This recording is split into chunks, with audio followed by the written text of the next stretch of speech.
Hi guys, welcome back to yet another video. My name is Martin. I'm filming this in my storage unit this afternoon.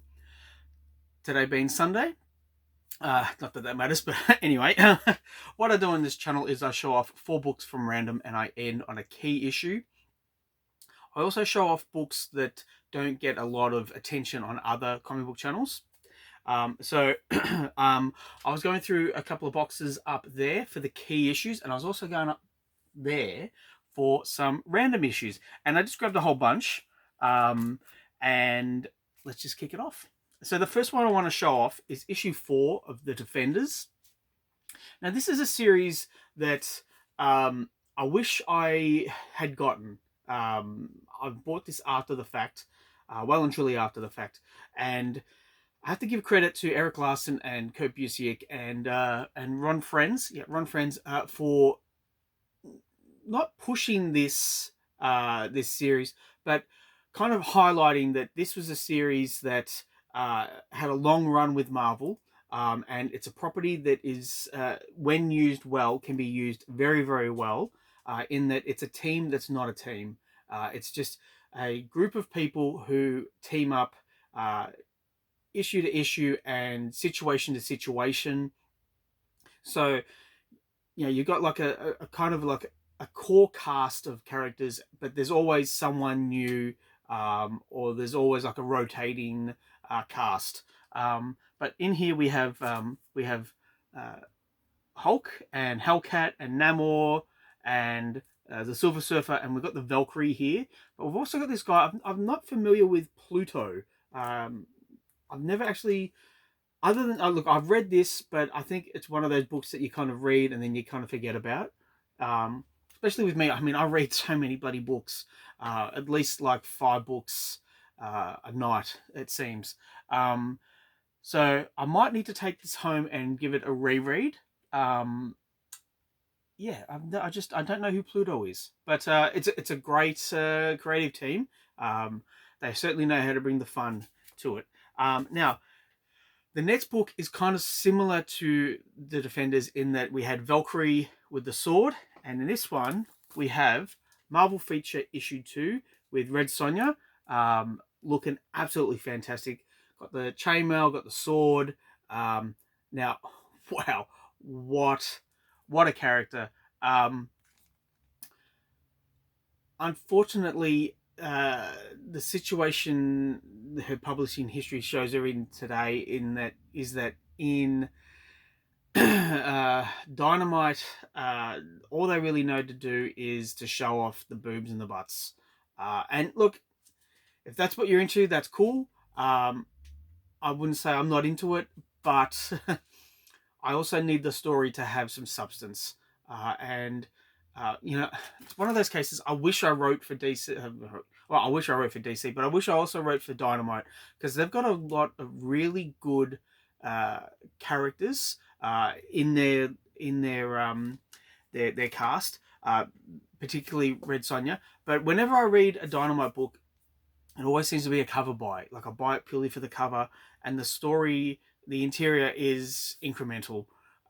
So I would love the chance to write a Red Sonja book and have it hopefully garner enough attention that people realize, wow, this is a property that you can do so much with, and you can tell some really great stories, really fun stories that don't just center around her boobs and her butts.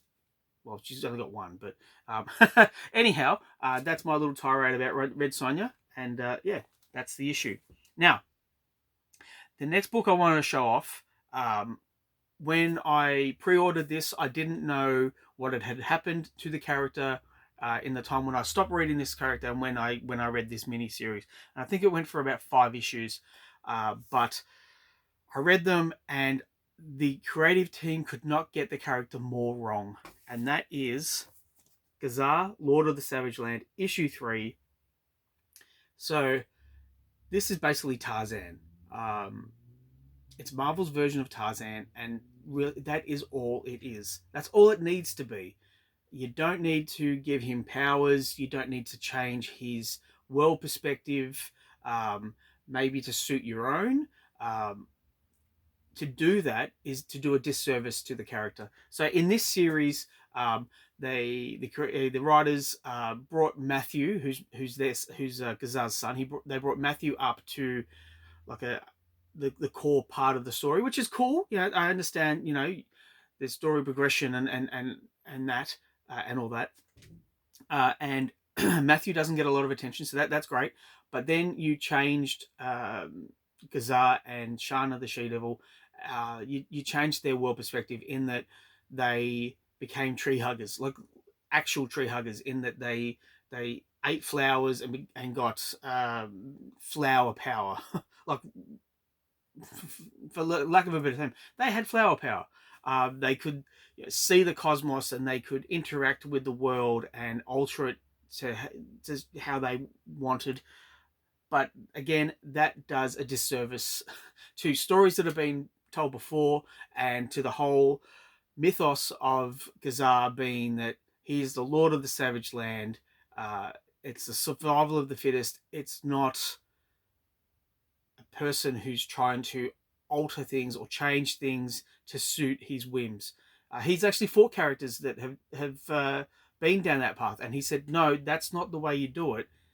This is the way you do it. You live with nature. You don't adapt nature to suit your prerogative.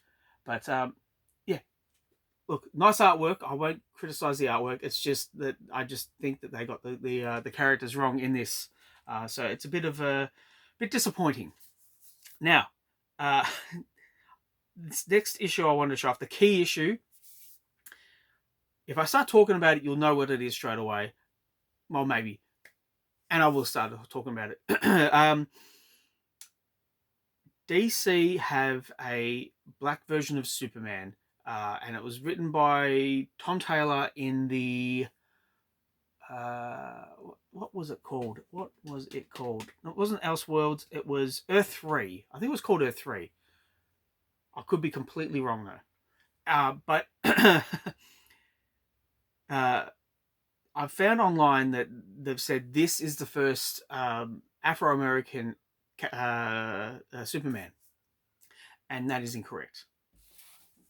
For my money, and you know, I've always said this, I could be wrong, and a lot of the times I am, but here is the key issue of the video. It's Tangent Superman, written by Mark Miller and drawn by Jackson Guice, and we have a Afro-American Superman here, looking absolutely fantastic.